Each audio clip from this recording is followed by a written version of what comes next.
Why don't we kick it off? Welcome to all.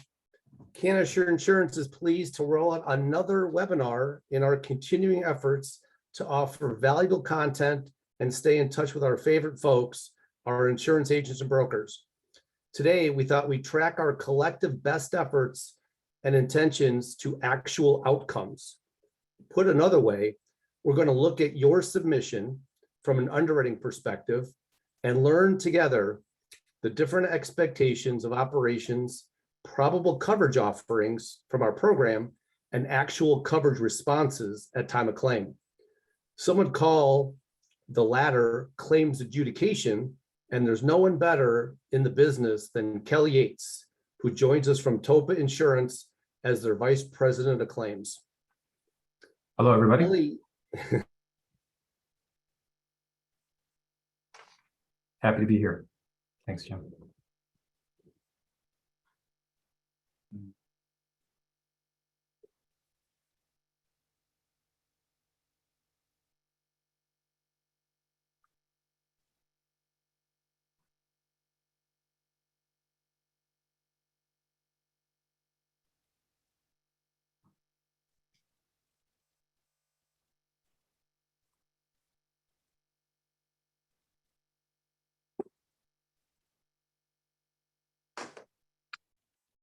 Looks like Jim might be frozen. So if we want to move ahead to the very first part with Jenna. Jenna, you want to dive us into the product's liability? Sure. And thanks to Jim for our little intro there. I just want to talk about products liability first. So it's one of those coverages out there that are a little difficult to find a home for in the cannabis space. And some of that comes with our limitations within the policy. So what we're going to look at first is the exposure. So as an underwriter, what am I looking for when I'm looking at a product's liability exposure? And there's really, is it injury or defense when it comes to that? Injury is pretty self-explanatory, right? If you injure somebody, if you make somebody sick with like a bad batch, say you have a machine that normally processes your edibles and something malfunctions in the machine, and now all of a sudden you have a really high concentration and you make somebody sick. It's not caught in a process. Things like that are what we're looking for. We can also have packaging injuries. So if you think about like an aluminum foil box, that ribbon that runs across, if somebody grabs it and cuts their hand, it's a little bit of an extreme example. We probably don't have, razor blades on boxes in the cannabis packaging, but stuff like that. If you have a type of packaging that comes to find that it's injuring people, you can expect some kind of an exposure with a cut or a scrape or an abrasion. Another fun one that we see a lot in the cannabis space is explosions or burns. So the Chinese battery issue was a big deal for an early cannabis insurance placements. And you could see how our market really responded to a frequency related issue with those batteries with a lot of exclusions following that. And when we talk about defense as opposed to injury, you'll see our duty to defend is greater than our duty to indemnify. And that's kind of what we look at as our defining feature for our product's liability exposures. It's injury versus defense. Our defense is really where we're finding a lot of coverage. And then our product recall, of course, is one of those fun ones where it's not typically covered unless you ask for an additional coverage aspect, typically called product withdrawal expense or something along those lines. And that is the exposure of you've produced a product, the product is out in the marketplace, and now you need to pull it back. So within the exclusion limitations as it apply to these exposures, some of the more common limitations you may see are things like defense inside. So what does that mean? It means typically on a GL premise policy, you'll have defense outside your limits. So your $1 million occurrence is going to apply to just your injury or what your suit is going to pay out. And then any defense is on the outside. So by bringing defense inside, we no longer have that. And it's that $1 million is typically used towards a defense. You'll see a health hazards exclusion a lot that comes along with our vape crisis. I will be talking a little bit more about the vape crisis with claims and the way that some of the market really reacted to the health hazards following the vape crisis. I know us at Cannasure, we had a lot of fun, if you can call it fun, trying to figure out, along with the rest of the industry, what was really making people sick. And that's something that we look at as underwriters, is where is that exposure really coming in? Or where are we going to make people sick? Because we do anticipate that there's going to be something going along with a cannabis exposure. There's going to be something that we don't know yet. And that's the fun with products liability. And that's why it can be so difficult to place in this space, because there's not a lot of research out there. So we don't exactly know what all can happen with extended use of cannabis. Within those exclusions and limitations, you're finding things that are typically a continuous and progressive injury. If you're used to contractors, that might sound really familiar, where it's difficult to place the actual loss. So if you have a cancer exclusion, how can you prove that your product is what caused that injury? So that's where you see a lot of cancer exclusions. And that's really what drives those health hazard exclusions is things that are difficult to place an actual injury and where it resulted from.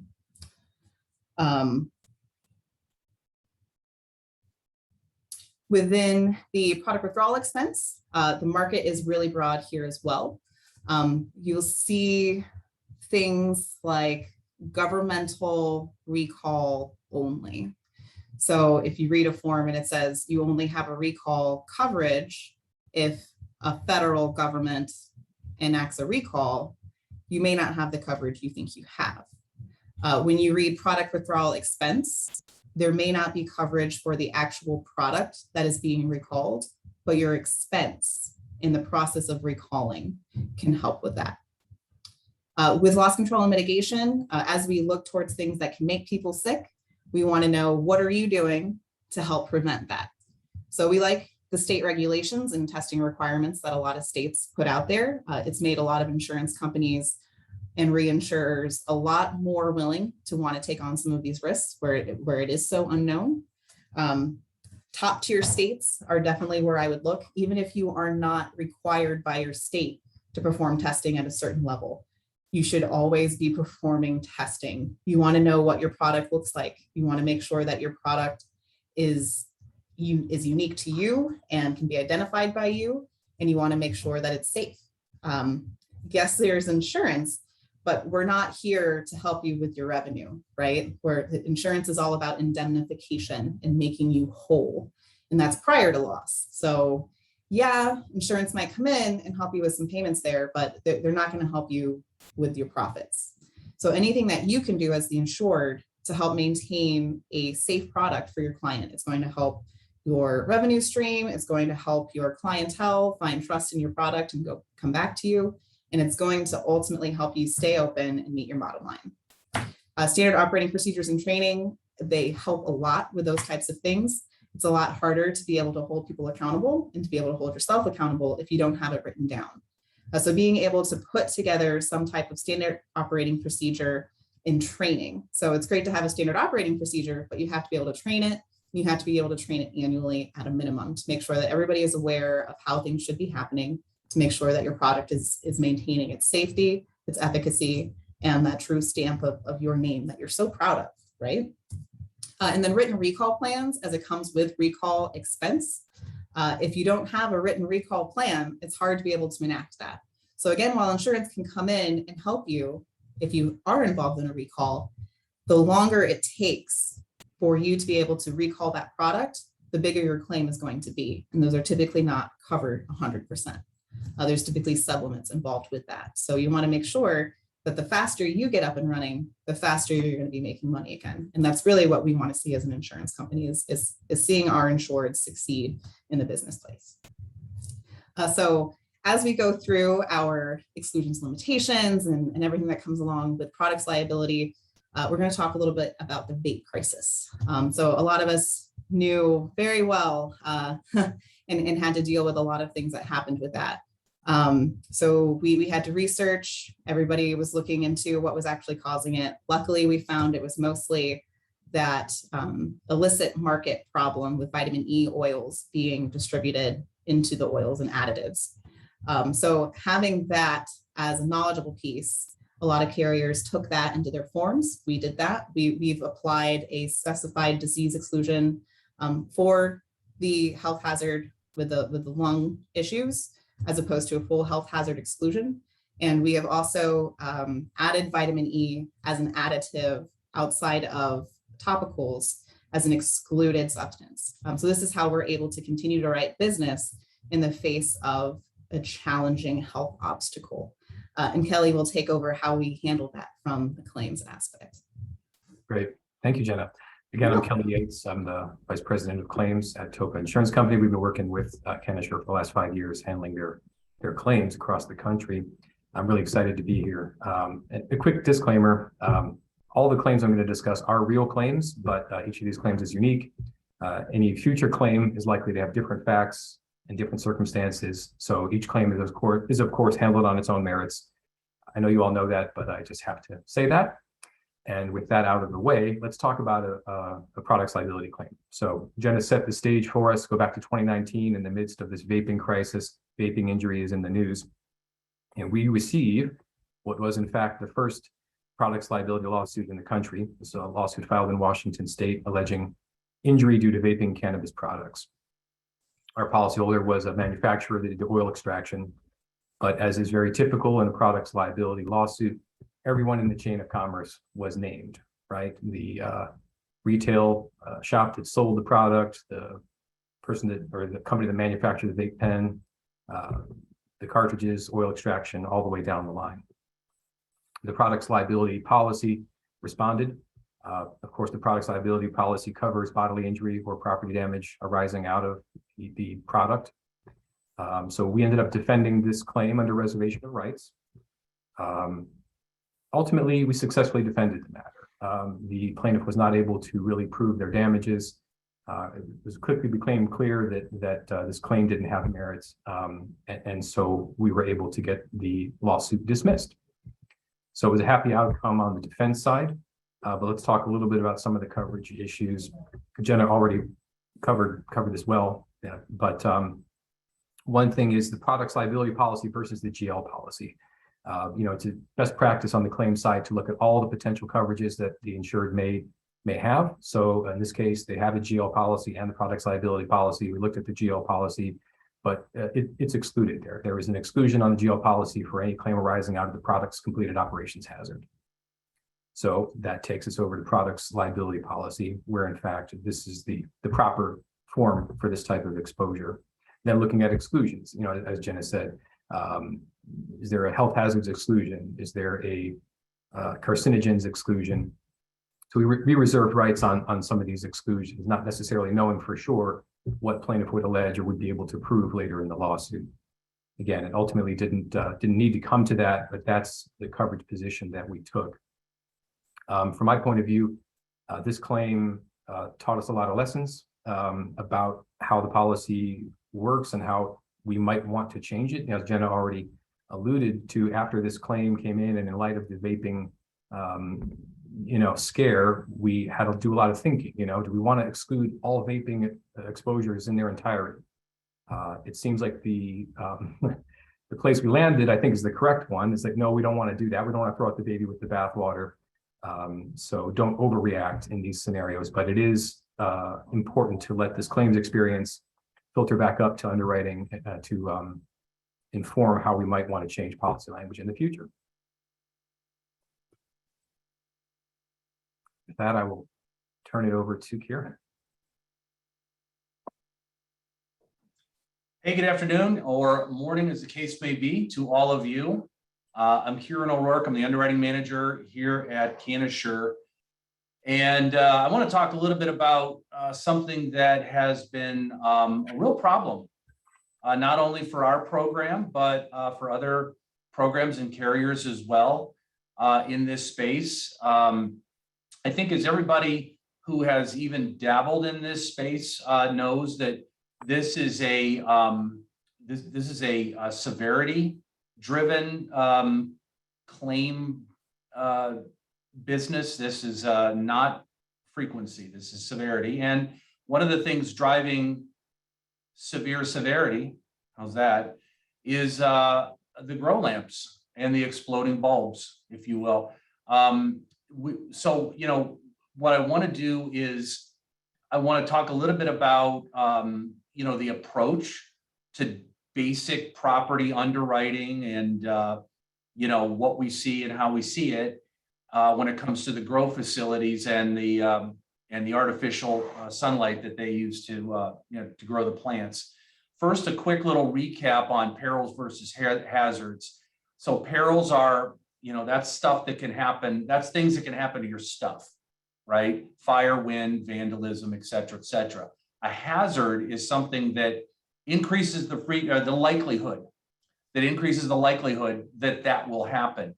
And I wanted to kind of take this 101 type perils versus hazard, because if you look at a fire exposure in a grow facility, if it's a, you know, greenhouse type ceiling with no grow lights, that's certainly one thing. When you add the hazard of hot, high intensity discharge bulbs that have a tendency to explode every now and then, that hazard of the grow lamps is what the problem is. And so, you know, when we talk about, you know, is it covered or how is it covered or whatever, look, the fire is the original peril, right? I mean, in the beginning, as they say, there was you know, God created the insurance policy and he had one peril, fire. Yeah. So fire is pretty much going to be covered. There are some things that might mitigate the claim or cause problems, such as limited adequacy and co-insurance and things like that. But generally speaking, this isn't a question of whether it's going to be covered or not. It probably is. So from an underwriting approach, pre-loss underwriting approach, new piece of business, what have you, you know, what are the things that I'm trying to do to avoid that inevitable type of claim or whatever? First, a quick little primer on bulbs. And this is not a class on high intensity versus light emitting diode, but there are two general types of lighting. High intensity discharge is a type of bulb. It's there are you know, types within that general heading, and then there's light emitting diode type light, or LED. Within the high intensity discharge family, there are metal halide and high pressure sodium. Now, I would suggest that you study up on the basics of high intensity discharge bulbs so you can talk the talk and you understand a little bit about why these things can be so crazy dangerous in certain applications.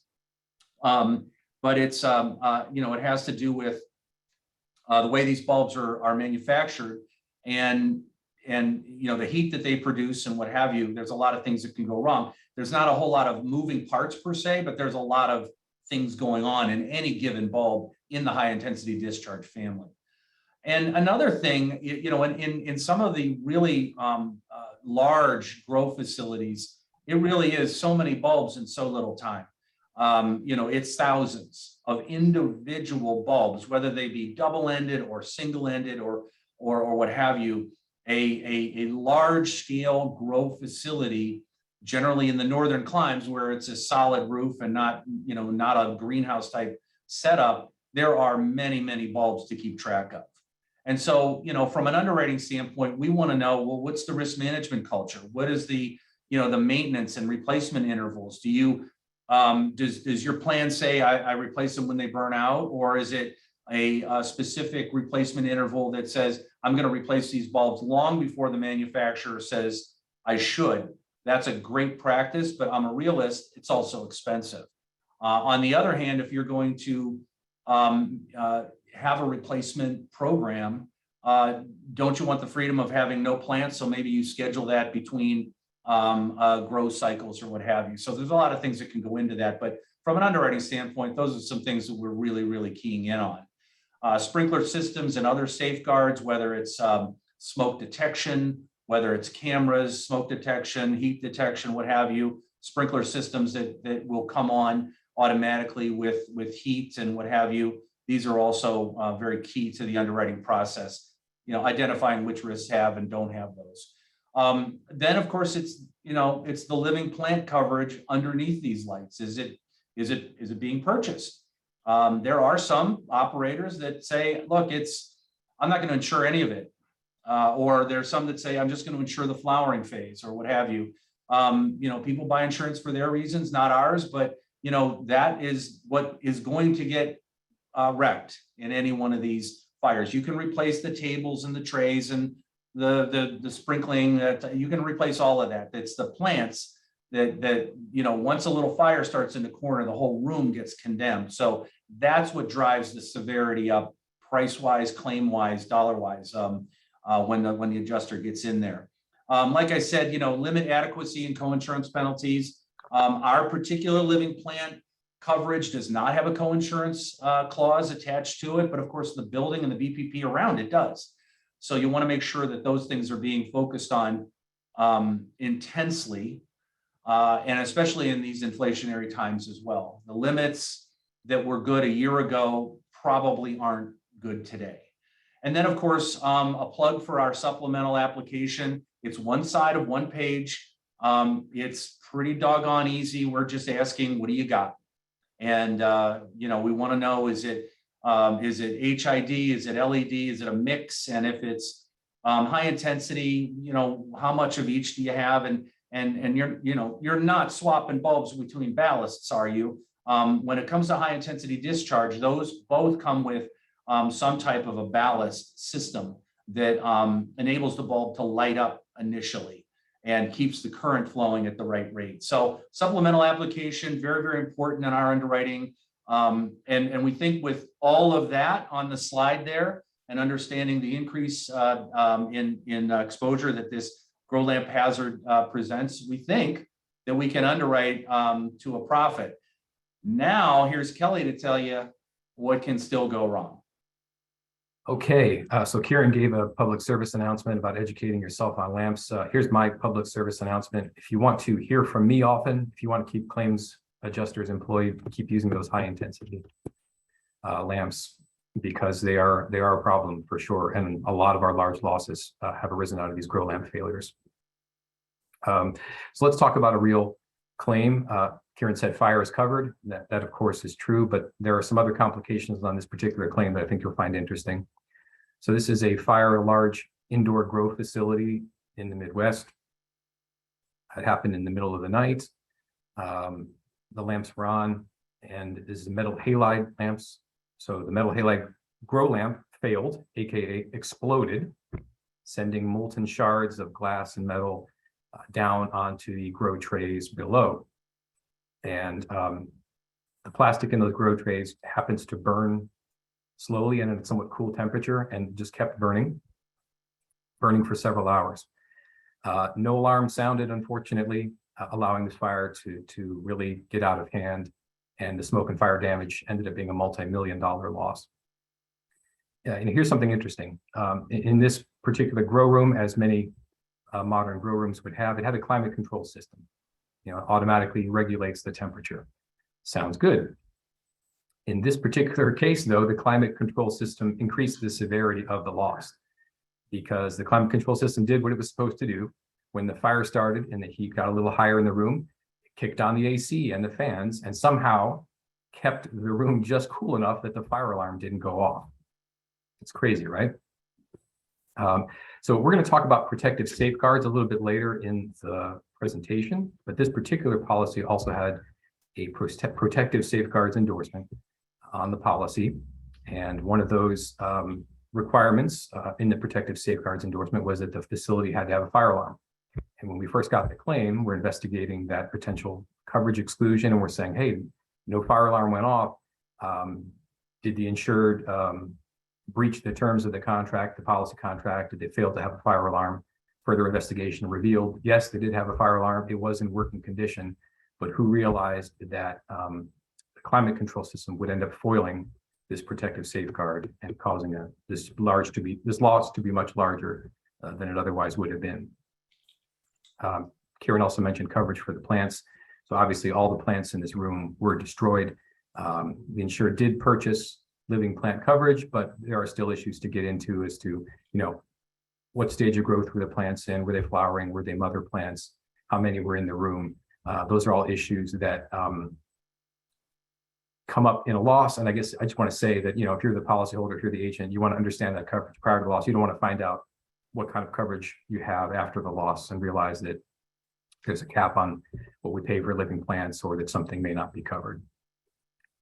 Also, just want to throw in that our experience with many of these claims arising out of metal halide lamps is who's at fault. We'd all love to believe that we can point the finger at the lighting manufacturer or someone else, pursue recovery against them, but it's not always the case. It could be negligent manufacturing. It could be that the bulb or the ballast was manufactured incorrectly, and we could have a products liability type claim against them. But it could be negligent installation. As you may know, these metal halide lamps are so finicky that when you install them, you have to wear gloves, because if you don't, the oil on your hand, once that's on the bulb and it gets up to temp, it'll cause that lamp to explode. And if it was installed by the insured's own employees, and it's the insured's own fault, no potential for recovery on those. So that's the story of the grow lamp fire. All right, next topic is business interruption. And I would venture to say that there's not one licensed agent or broker on this webinar that doesn't just love business income. It's everybody's favorite, I think. I know it's mine.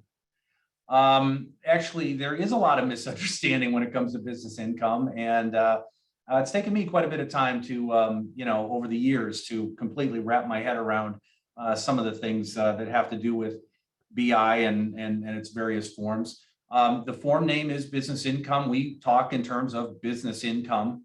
There's a lot of terminology out there like business interruption. We like to just kind of stay close to the form titles to avoid any kind of confusion. And the form, the business income form, coverage form, CP 0030, defines business income as the sum of net income and continuing normal operating expenses, including payroll. So pretty simple when it comes to what does the coverage form cover. And that is your first step in deciding what kind of a limit would be appropriate for the insured. What kind of thought process would go into it? You first have to start by saying, well, what does this form even cover? What does this even mean? And so I want to reiterate that the form name is business income, not business gross revenue. We will get occasional applications where the business income limit matches exactly the expected gross revenue for the year. And, while it's tempting to write a policy with that limit, there's a really good chance that you're never going to come close to realizing that kind of a claim payout when it comes to adjusting a loss that includes business income.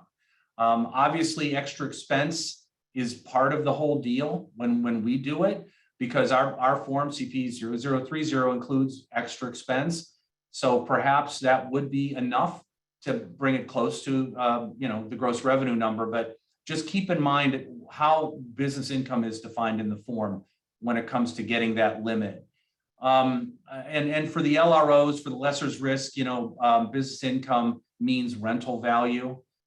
So it doesn't have to be a year. It doesn't have to be a year. A lot of people say, well, their 12-month rents are X and we put it in there. So keep in mind, it does not have to be a year, because the period of restoration has no set number of days, months, weeks of limitation. There's that 72-hour time deductible, just like a $1 deductible. The time deductible starts the clock after 3 days. And here at Cannasure on our program, we use the monthly limitation option. We do not use co-insurance in our business income form. So, the 1/3 of the limit, 1/4 of the limit, 1/6 of the limit, these are fractional parts of the entire limit that would be available in any given month. It does not mean 3 months, 4 months, and 6 months of coverage. If you've been on prior Cannasure webinars, you've heard me talk at length about business income, and this is probably the biggest point of confusion when it comes to BI. The period of restoration has no set days, weeks, months, time, years, time limit in the form. The limit rules in business income, the company's never going to pay more than the limit.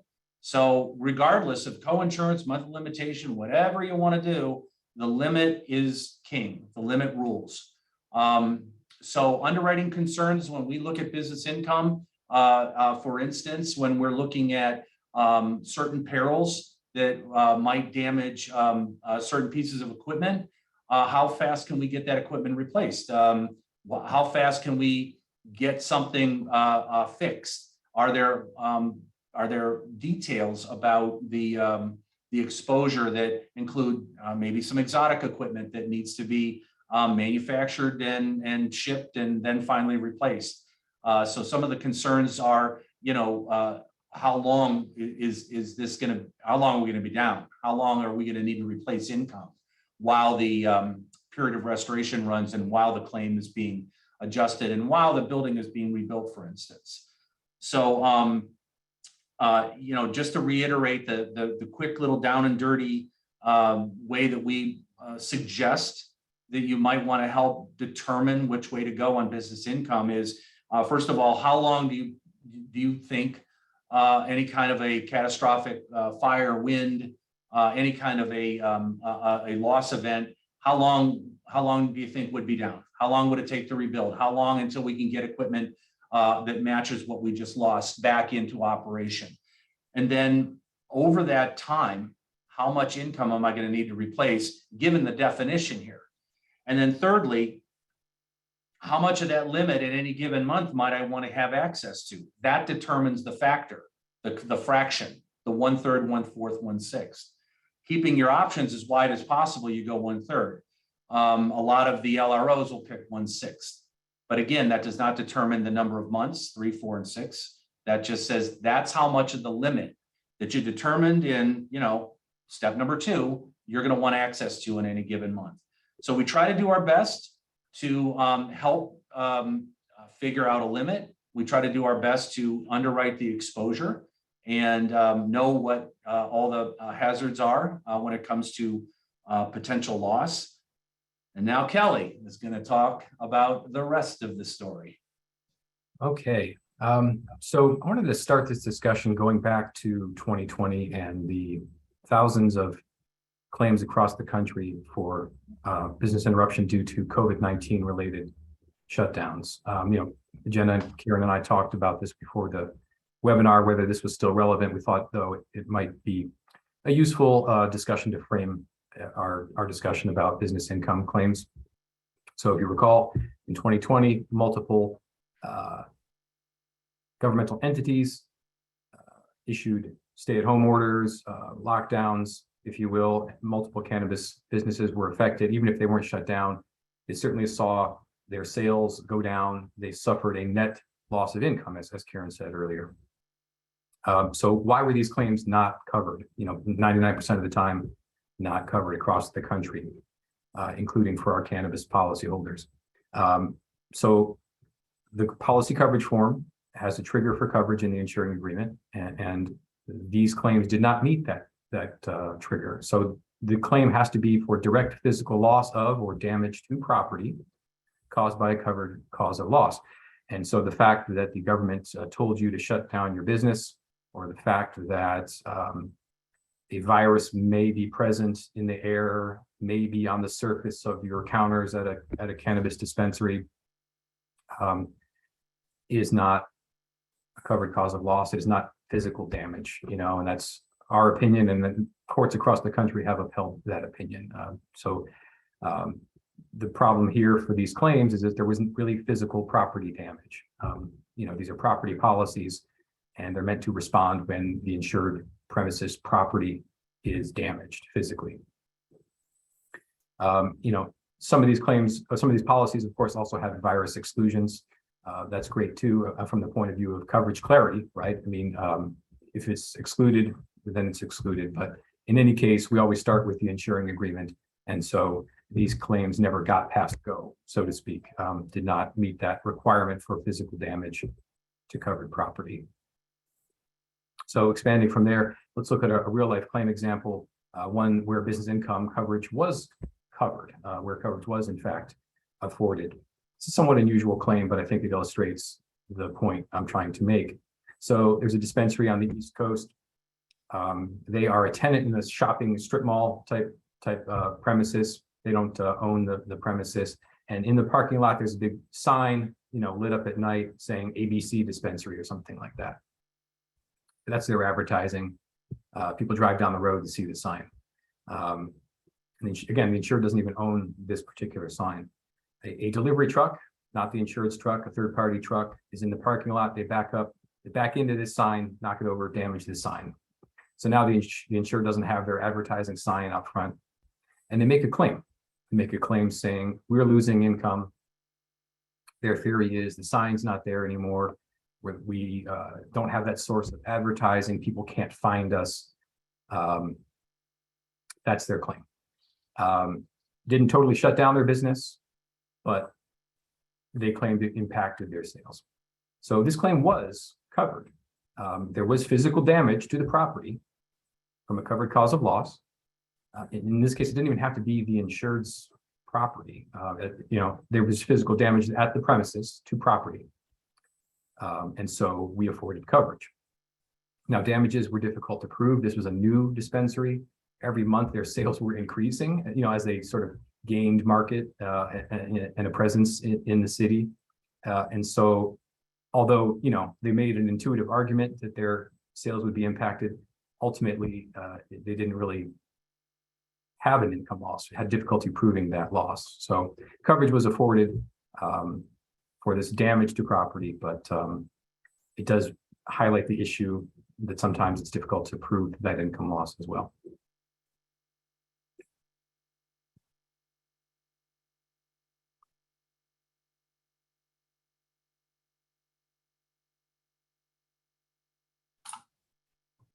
All right, looks like it's on to me. All right, protective safeguards.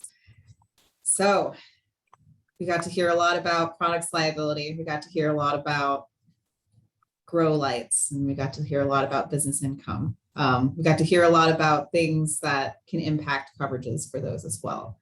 And that's kind of where we step into some protective safeguards. Dana, can you get the slide for me? All right, so there's a couple different ways you can think about protective safeguards. The first thing that comes to my mind as an underwriter is things that require warranties. When you look at a warranty, there's typically two reasons you're going to have it there. The one is because there's something application related that is being used as an underwriting tool to price and risk select. So that could be like, say you put on your application that you're 100% sprinklered. We may use that as a credit. And if it turns out you don't have a sprinkler, then we aren't getting enough rate for that exposure. So we will have some warranty issues in some markets. As an insurance program requirement, it may not matter what your application says. It's just something that is a requirement for the insurance program. It may be excluded by the policy. So it is something that they want you to see, that I want you to see, that Kieran wants you to see, that Kelly wants you to see. Everybody wants you to see that this is something that is going to impact your coverage. That is the basis of a warranty. As we get into some of the common ones, you guys kind of brought up a few of them in the Q&A, talking about like smoke detectors and so forth. They're not typically required to have a hardwired smoke detector, but of course, most commercial risks should have some means of detecting a fire. If you have a hardwired one, it's helpful, and you may be able to scrounge some credits here and there with some improved mitigation efforts. But typically, you should have some means of detecting a fire within your facility in a commercial operation. So fire sprinkler protected buildings, that may be a common warrant. That's one that we see on our in-house program. If you have a sprinkler, and your application says you are sprinklered, we are using that in our underwriting decision-making process. We're looking at your overall risk. We're saying this is a large risk. but I'm willing to take on this exposure at this rate because they have this protection in place. So you may see a fire sprinkler warranty. As you see that on our quote proposal and signed for, it appears in our policy on a protective safeguard form. And if your sprinkler doesn't trigger, like Kelly talked about, it could impact your claims. This was a nice situation, obviously, where they did have it, and the fact that it didn't activate wasn't the insured's fault, really. So that's where insurance is pretty nice sometimes. We also have requirements for things like fire extinguishing servicing for a cooking area. So if you have any type of a cooking exposure where you have exhaust going up, same thing, fire, that basic insurance coverage of fire. That's really what we're trying to prevent here. So if you're cooking and oils are going up, if you have that exhaust hood, you have to make sure that you're having somebody come out and service it. You want to make sure that they're licensed, that they're bonded, that it's not your fault. If something goes wrong there, right? You want to make sure that you're getting it looked at, that it's getting cleaned, and that you have a safe operation there. For armed guards and contractors, we want to see risk transfer. Things that we see there is really, we're not collecting the premium for it. They should be, right? If you're hiring somebody, especially armed guards, we know you guys are paying a pretty penny to get those guys to come out to your facilities. They should be paying their insurance premiums, not you. So that's where that risk transfer kind of comes into play. We want to make sure that they have insurance. We want to make sure that they have insurance at least equal or greater than yours, because if they don't, you could be at risk of coming in and helping on a claim, whether or not insurance helps you with it. And the same with a contractor. If you have a contractor come out and check your hood and they say it's fine and it catches on fire the next day, you want to be able to have some kind of insurance risk transfer that you can use to pay for that claim. And typically you'll have your insurance carrier come in, adjust the claim, and go back to the contractor for what's called subrogation, which is paying us for the claim that was their fault. Active central station burglar alarms, that's a super duper common protective safeguard in our space. Typically, any property risk is going to require an active central station burglar alarm. We want to know that somebody's going to show up, right? When your alarm goes off, if you've got one of those phone apps, that's great. But say you went and drank a little bit last night, or, pulled out some of your edibles and you just slammed them, and you are not in any kind of position to be dealing with an alarm going off on your phone. You're not going to be able to respond. You're not going to be able to get the police involved.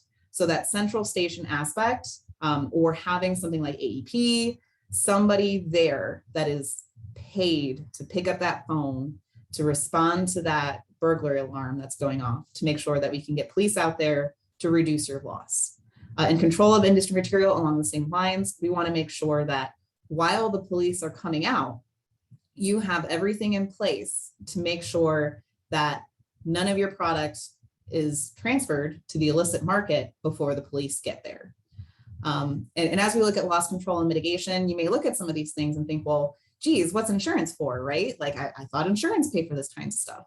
And there is some to that, but we as a carrier, especially as underwriters, we are looking for your mitigation efforts, your pride and ownership, what you're doing to help yourself stay in business should a loss occur.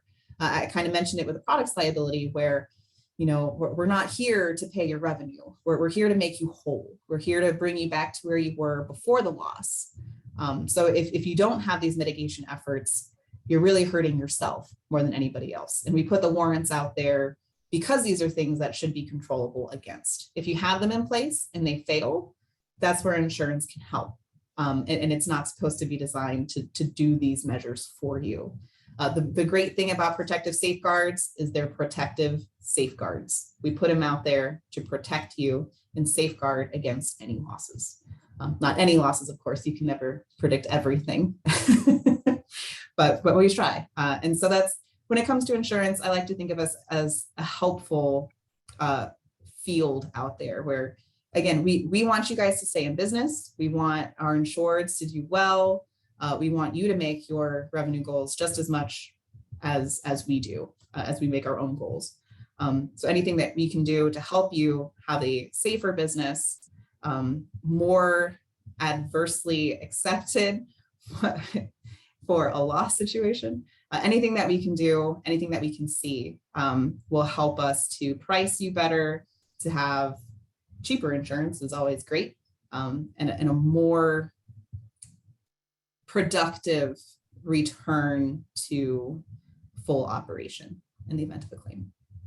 And Kelly's got some good protective safeguards examples for us. Thanks, Jenna. So I talked earlier about the fire loss where there was supposed to be a fire alarm. There was a fire alarm, but that was a protective safeguards example. Now I'm going to talk about two dispensaries that had claims and involved a warranty on the policy that was essentially a protective safeguard measure. First dispensary in New England that was closed during the George Floyd civil unrest in 2020. Another call back to 2020. That was an eventful year though. So there were protests, riots across the country. And in this particular case, multiple looters broke into this dispensary during the time when it was closed, ransacked the place, stole a bunch of product. The whole thing was caught on video, by the way, surveillance video inside the dispensary. And you can see one of these looters run up to a locked office door and just karate kick it in, just crack the door open. A bunch of people run in, and they all come running out with arms full of product, stolen product. So that's the loss. Many of our policyholders choose to insure their stock, their cannabis stock. We have a special endorsement for that. And on that endorsement, there's a warranty that says outside of business hours, this stock must be kept in a locked safe or a vault room. And there's more language than that, but that's the gist of it, right? So in this case, the product was kept in this converted office. It's just an office with drywall walls and a regular door that was locked, but it wasn't otherwise reinforced. There was no metal bars or anything like that. It's certainly not a safe, but the question is, was this locked office a vault room? Again, this is the term that's in the policy. And this is why I love insurance and claims, frankly, because it presents these unique scenarios that we learn something from every time a loss comes in. So what the heck is a vault room? I think I know what one would look like, but I frankly have never seen one, and in the context of insurance, for sure. The term is not defined in the policy. And we did some research on it, and there's really no case law on it either that would help us in coverage interpretation for this claim. So it was clear that the insured didn't really keep their product in a vault room, but because of this potential ambiguity in the policy, we did make a partial payment on this claim. Example number two, another break-in, this time's dispensary in Oregon. Break-in happens after our product is stolen from multiple places, one of which was a locked refrigerator. This is like a standing cooler type refrigerator. It's a display case essentially on the sales floor. Again, same coverage issue. The cannabis and hemp endorsement has this warranty that says product must be in a safe or vault room. Now here, it's not a vault room, but is this locked refrigerator a safe? Frankly, it's a good question.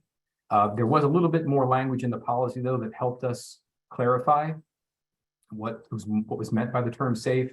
There was language about how much a safe had to weigh. Did it weigh 800 pounds or more? Was it bolted to the floor? So in this case, we did a little investigation, a lot of back and forth with the policyholder, and we were able to determine that this locked refrigerator did not meet these requirements, therefore was not a safe as defined by the policy. And in this case, there was no coverage for any product stolen out of that locked refrigerator. So, Jenna talked a little bit about why there are protective safeguards, endorsements on policies, why there are warranties.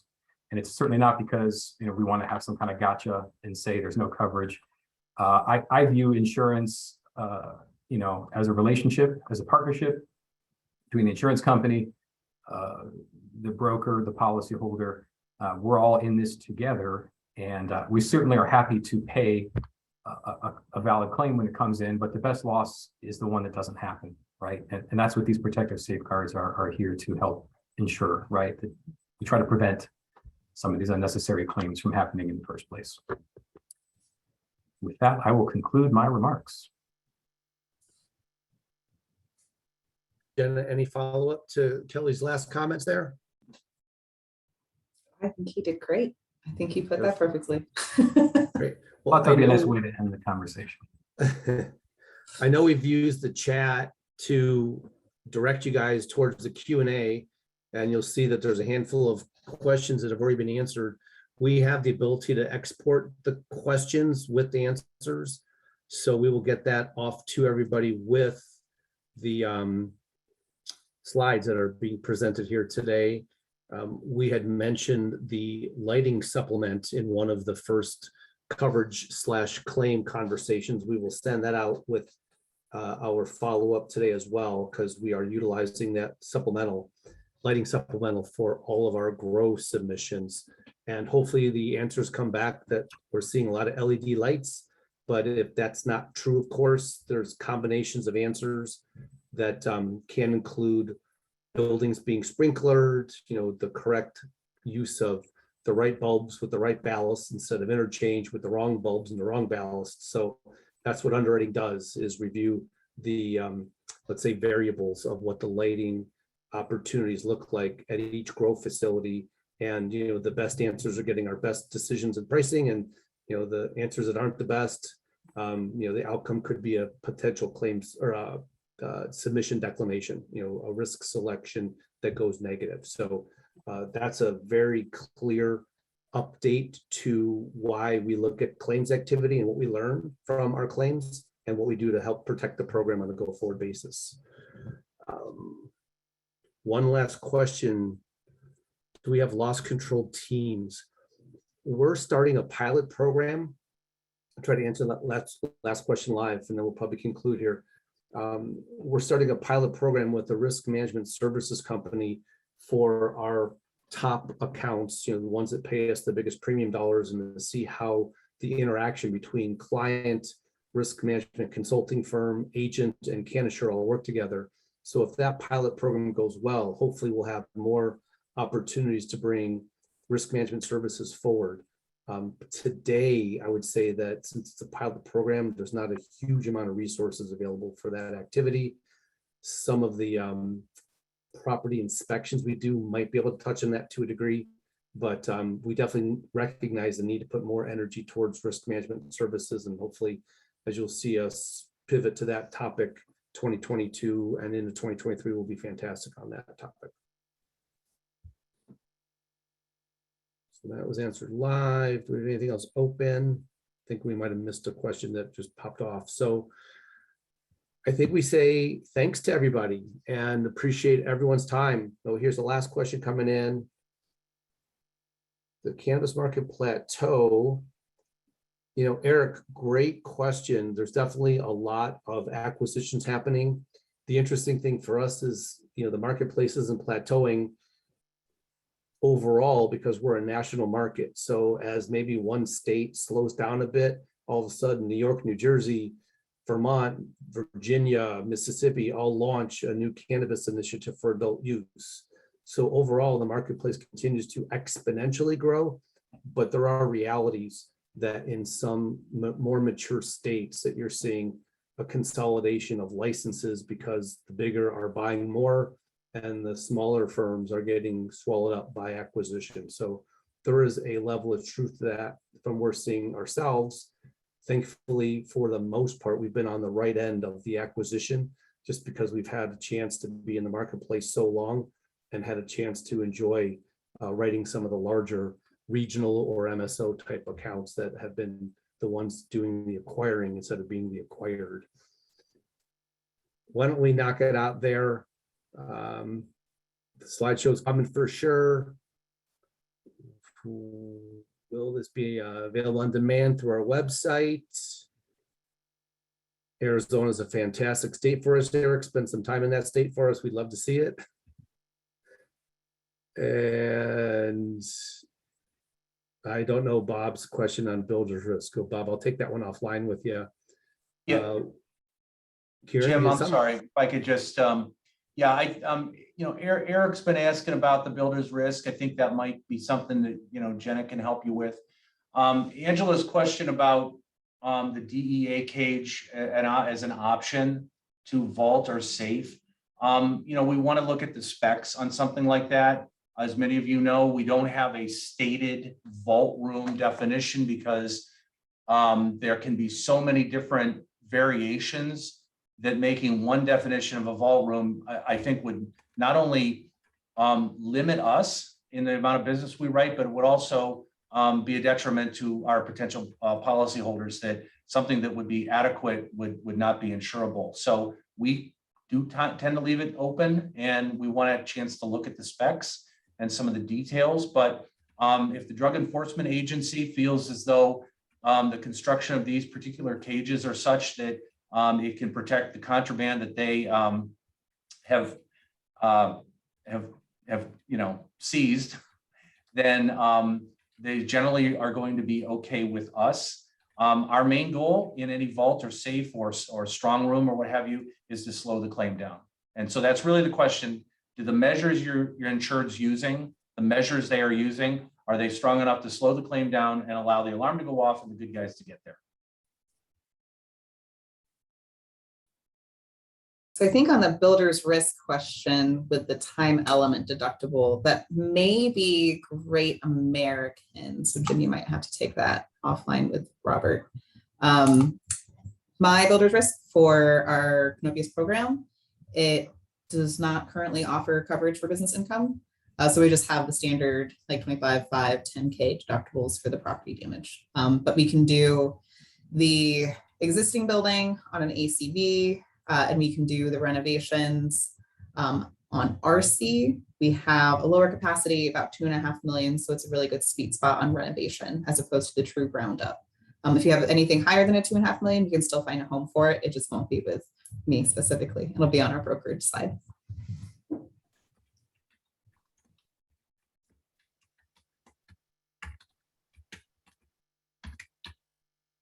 All right, I think we got them all in as quick as we could there at the end.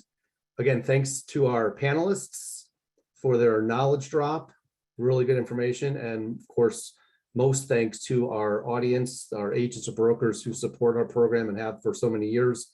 Truly appreciate it. That's why we continue to try to bring more content to you, as we just truly appreciate the interaction that you share with us, the opportunities you present to us.